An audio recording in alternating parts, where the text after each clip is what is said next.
How beautiful you look tonight, Gertrude. Robert, it is not true, is it? You are not going to lend your support to this Argentine speculation. You couldn't. Who told you I intended to do so? That woman was just gone out. Mrs. Cheveley, as she calls herself now. She seemed to taunt me with it. Robert, I know this woman. You don't. We were at school together. She was untruthful, dishonest, an evil influence on anyone whose trust or friendship she could win. I despised her. She stole things. She was a thief. She was sent away for being a thief. Why do you let her influence you?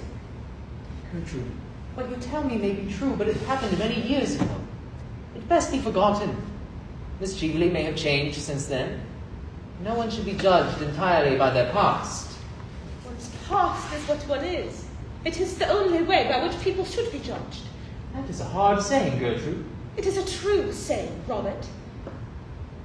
And what did she mean by boasting that she had got you to lend your support, your name, to a thing I have heard you describe as the most dishonest and fraudulent scheme there has ever been in political life? I was mistaken in the view I took. We all may make mistakes. But you told me yesterday that you had received the report from the Commission, and that it entirely condemned the whole thing. I have reason now to believe the Commission was prejudiced, or at any rate misinformed. Besides, Gertrude, public and private life are different things. They have different laws and move on different lines. They both should represent man at his highest. I see no difference between them. In the present case, on a matter of practical politics, I have changed my mind. That is all. All? Yes! Robert! Oh, it is horrible I should have to ask you such a question. Robert, are you telling me the whole truth? Why do you ask me such a question? Why do you not answer it? Gertrude, truth is a very complex thing, and politics is a very complex business. There are wheels within wheels. One may be under certain obligations to people that one must pay. Sooner or later in political life, one must compromise. Everyone does. Compromise? Robert, why do you talk so differently tonight from the way I have always heard you talk? Why are you changed? I am not changed, but circumstances alter things. Circumstances should never alter principles. But if I told you What? that it was necessary, vitally necessary. It can never be necessary to do what is not honourable.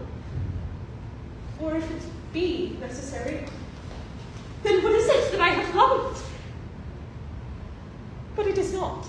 Robert, tell me it's not. Or should it be? What gain would you get? Money? We have no need of that. And money that comes from a tainted source is a degradation. Power? But power is nothing in itself. It is power to do good that is fine, that and that only. What is it then? Robert, tell me why you were going to do this dishonourable thing. Gertrude, you have no right to use that word. I told you it was a question of rational compromise. It is no more than that. Oh, but that is all very well for other men. For men who treat life as nothing more but a sordid speculation, but not for you, Robert, not for you. You are different. All your life you have stood apart from others. You have never let the world soil you. To the world, as to myself, you have been an ideal always. Oh, be that ideal still! That great inheritance throw not away! That tower of ivory do not destroy! Oh, don't kill my love for you! Don't kill that! Gertrude. I know that there are men with horrible secrets in their lives. Men who have done some shameful thing, and who in some critical moment have to pay for it by doing some other act of shame. Oh, don't tell me you are such as they are. Robert, is there in your life any secret dishonour or disgrace? Tell me at once that... That what? That our lives may drift apart. Drift apart. But they may be entirely separate. It would be better for us both. Gertrude, there is nothing in my past life that you might not know. I was sure of it, Robert, I was sure of it. But why did you say those dreadful things? Things so unlike your real self. Never let us talk about the subject again. You will write, won't you, to Mrs. Cheetham, and tell her that you cannot support this scandalous scheme of hers. If you have given her any promise, you must take it back, that is all. Must I write and tell her that? Surely, Robert, what else is there to do? I might see her personally. It would be better. You must never see her again. She is not a woman you should ever speak to. She is not worthy to talk to a man like you. No, you must write to her at once. Now. This moment. And let your letter show that your decision is quite irrevocable. Right this moment. Yes. But it's so late. It's close on 12. That makes no matter. She must know at once that she has been mistaken in you, and that you are not a man to do anything base, or underhand, or dishonourable. Right here, Robert. Write that you decline to support this scheme of hers, as you hold it to be a dishonest scheme. Yes. Write the word dishonest. She knows what that word means.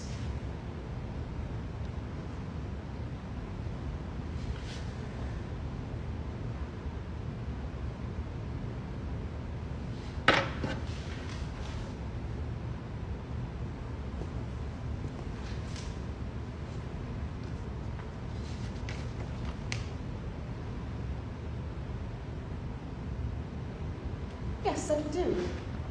And now the envelope?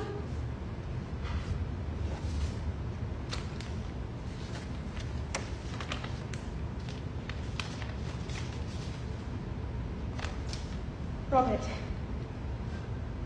love gives one an instinct to things. I feel tonight that I have saved you from something that might have been a danger to you, from something that might have made men honour you less than they do. I don't think you realise sufficiently, Robert, that you have brought into the political life of our time a nobler atmosphere, a finer attitude towards life, freer air, with purer aims and higher ideals. I know it, and for that I love you, Robert. Oh, love me always, Gertrude. Love me always. I will love you always, because you will always be worthy of love. We needs must love the highest when we see it.